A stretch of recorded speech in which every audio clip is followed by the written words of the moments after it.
ठीक है बच्चों, अब अपन पढ़ रहे हैं, ध्यान से सुनना मेरी बात। मैं क्या पढ़ा रहा हूं आपको, ठीक है? आपको ऑडियो वीडियो क्लियर है? स्टार्ट करते हैं। मैं आपको क्या पढ़ा रहा हूं, ध्यान से सुनना। तो बेटा, अपन लोग कर रहे थे जीएसटी की सितंबर 2024 की आरटीपी कर रहे थे। बिल्कुल सर, कर रहे थे। हमने क्वेश्चन नंबर 7 तक कंप्लीट कर लिया था। हमने क्वेश्चन नंबर 7 तक कंप्लीट कर लिया था।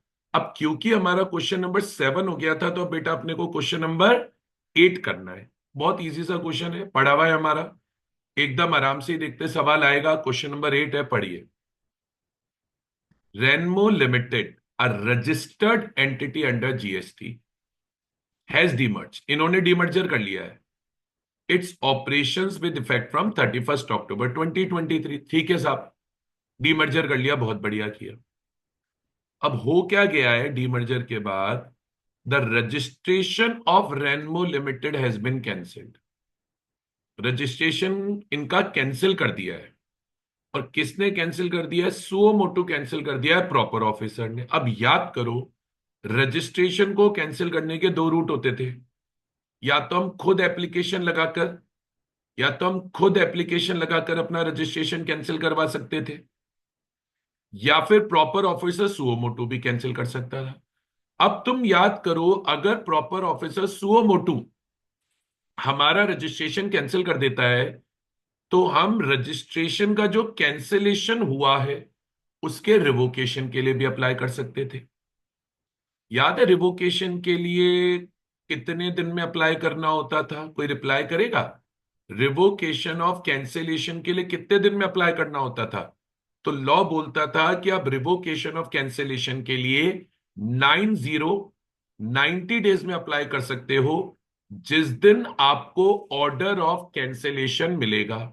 From the date of service of order of cancellation, आप 90 डेज के अंदर अप्लाई कर सकते हो। अब वो बोल रहा है the order of cancellation of registration. पढ़ो क्या बोल रहा है क्वेश्चन आगे। The order of cancellation of registration was passed on 4th November 2023। जो ऑर्डर ऑफ कैंसिलेशन आया, कब आया? डेट समझो। ऑर्डर ऑफ कैंसिलेशन आया 4th नवंबर 2023 को, और हमें सर्व हुआ 7 नवंबर को। अब ये इंपॉर्टेंट है sir, order of cancellation 4th नवंबर को आया है, ये वाली जो डेट है ये रेलिवेंट नहीं है। ऑर्डर ऑफ कैंसिलेशन किस दिन आया उससे मतलब नहीं है, हमें ऑर्डर ऑफ कैंसिलेशन कब मिला उससे मतलब है। तो हमें मिला है 7 नवंबर 2023 को। तो जो हम 90 डेज की काउंटिंग करेंगे वो 7 नवंबर 2023 से करेंगे, from the date it was served, that is on 7 November 2023। ठीक है, आगे बढ़ते हैं। क्वेश्चन आगे क्या बोल रहा है, आगे देखो। क्वेश्चन आगे क्या बोल रहा है, आगे देखो। अब क्वेश्चन आगे बोल रहा है रेनमो लिमिटेड। क्वेश्चन आगे बोल रहा है रेनमो लिमिटेड। क्वेश्चन बोल रहा है ये जो रेनमो लिमिटेड है, क्वेश्चन बोल रहा है ये जो रेनमो लिमिटेड है, ये क्या चाहती है अब? Wishes to apply for, apply करना चाहती है। किसके लिए अप्लाई करना चाहती है? बोले विशेष टू अप्लाई फॉर, बोले अप्लाई करना चाहती है for revocation of cancellation 4 Feb 2024 को। तो नंबर ऑफ डेज की काउंटिंग करो।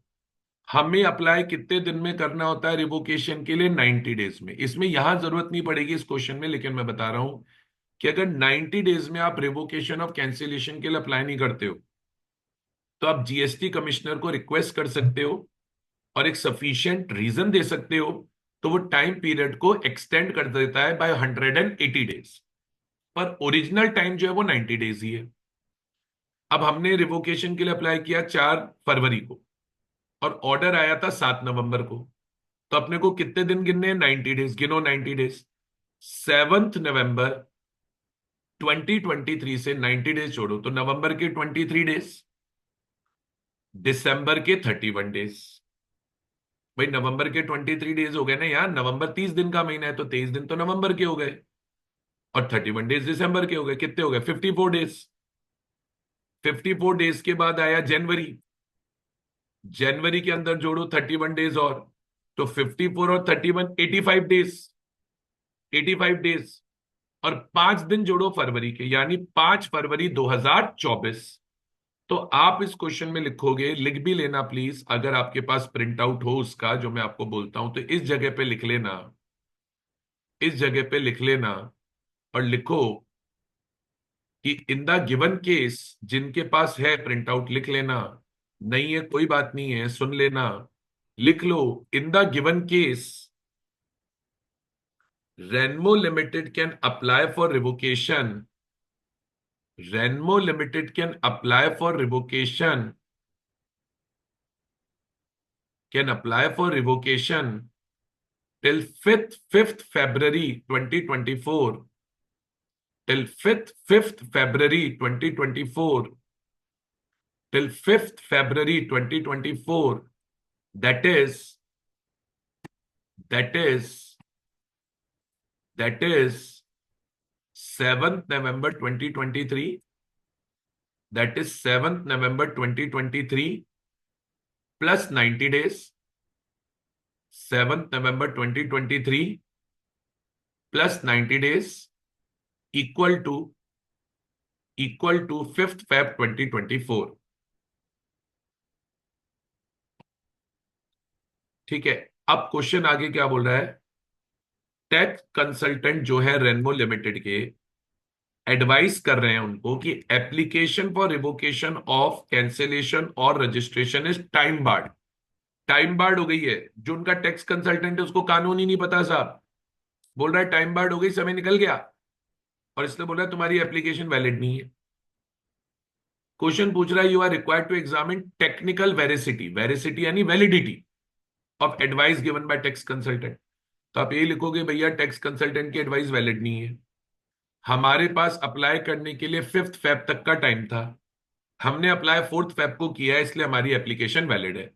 तो ऊपर जो लिख रहे थे उसी में एक लाइन और ऐड करो, since application has been made on, since application has been made on 4th Feb 2024, since application has been made on 4th Feb 2024, since application has been made on 4th Feb 2024, comma application is valid, comma application is valid, full stop लगा के advice given by tax consultant, advice given by tax consultant is not correct, advice given by tax consultant is not correct. बोले tax consultant ने जो advice दी है ठीक नहीं है, advice given by tax consultant is not correct. बोले जो tax consultant ने एडवाइस दी है वो सही नहीं है, advice given by tax consultant is not correct.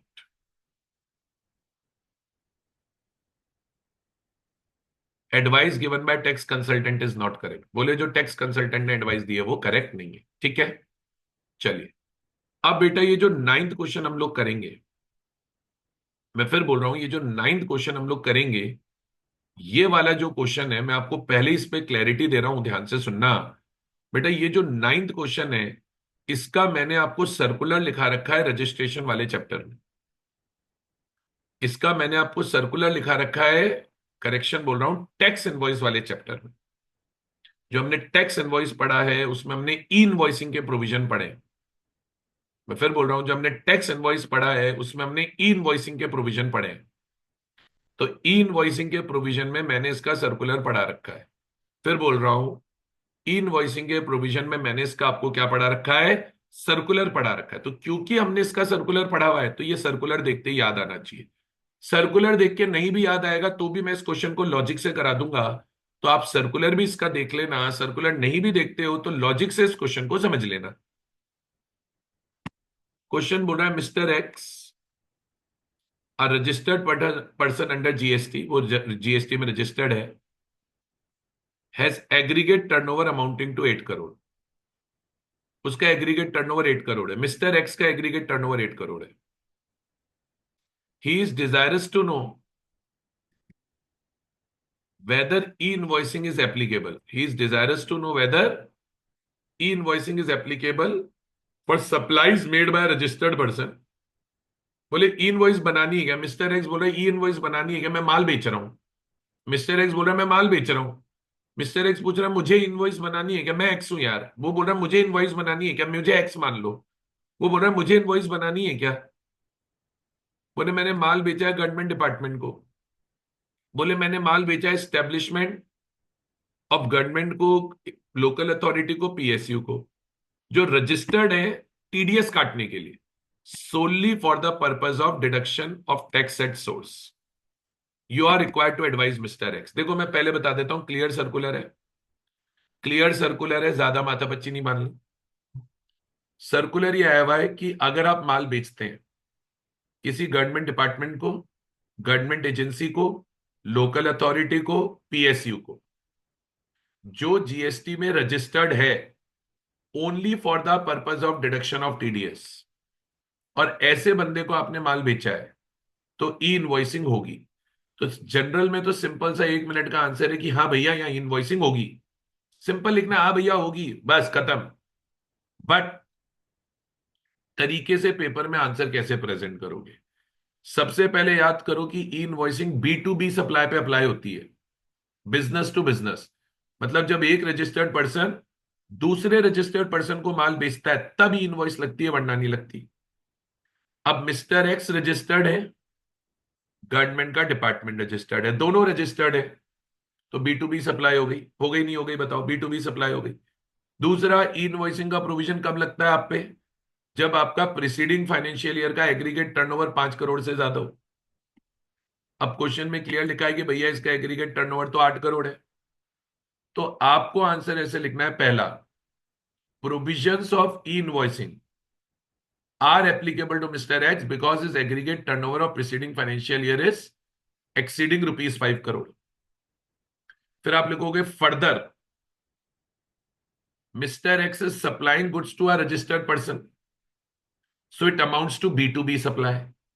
फिर आप लिखोगे further as per the circular it has been clarified that supply made to government department registered solely for the purpose of deduction of TDS is liable for obtaining, is liable for e-invoicing. Therefore, Mr. X will make a e-invoice for supply made to government department. बताइए बच्चों, reply करिएगा एक बार, इस question का answer आया नहीं आया। बेटा आपके रिप्लाई का वेट कर रहा हूं, मुझे रिप्लाई करिएगा इस क्वेश्चन का आंसर आया यस या नहीं। सर। फटाफट बोलिए। आ गया? बोलो यस बेटा। बहुत बढ़िया। Yes sir. सबको आया? लास्ट क्वेश्चन बहुत आसान है। रिटर्न ऑफ जीएसटी में हमने ये क्वेश्चन पढ़ा है और डायरेक्ट क्वेश्चन है, कोई ज्यादा माथापच्ची करनी नहीं है। फिर बोल रहा हूं लास्ट क्वेश्चन है, बहुत आसान है। रिटर्न ऑफ जीएसटी में हमने क्वेश्चन पढ़ा है, रूल 88D पूछ रहा है, briefly explain the manner of dealing in difference in ITC available in auto generated statement containing the details of ITC and that availed in return in terms of Rule 88D of CGST Rule 2017। वो बोल रहा है explain the manner of dealing in difference in ITC available. बोले ITC available है जो, उसमें deal करने का तरीका बताइए। बोल रहा है आईटीसी में डिफरेंस है, तो आईटीसी में जो डिफरेंस है उस डिफरेंस से डील करने का तरीका बताइए।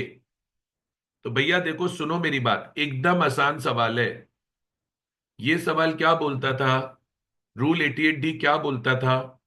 रूल 88D ये बोलता है, रूल 88D ये बोलता है कि अगर जो आईटीसी आपने जीएसटीआर 3B में अवेल किया, 3B में वो एक्सीड कर रहा है उस आईटीसी को जो अवेलेबल था ऑटो जनरेटेड इंटीमेशन में जो जीएसटीआर 2B में आया।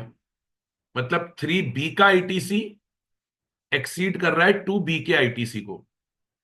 तो लॉ बोला 3B में जो आईटीसी लिया वो 2B के आईटीसी को एक्सीड करना तो गलत है।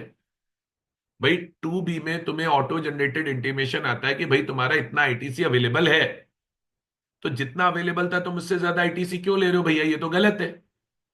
तो रूल 88D बोला अगर आपका जो आईटीसी आपने अवेल करा हुआ है GSTR 3B में वो एक्सीड कर रहा है GSTR 2B के अमाउंट को, तो आपको उसका नोटिस आएगा, और आपको नोटिस आने के 7 डेज के अंदर अंदर दोनों में से एक चीज करनी है। आपको नोटिस आने के 7 डेज के अंदर अंदर दोनों में से एक चीज करनी है। क्या करना है? या तो लॉ बोला जो डिफरेंस अमाउंट ऑफ जीएसटी है वो जमा कर देना। लॉ बोला या तो डिफरेंस अमाउंट ऑफ जो जीएसटी है वो आप जमा कर देना, या लॉ बोला कि आप हमें आके सफिशिएंट रीजन बता देना कि ये डिफरेंस क्यों आया। तो एज अ रजिस्टर्ड पर्सन अब आपके पास 7 डेज का टाइम है।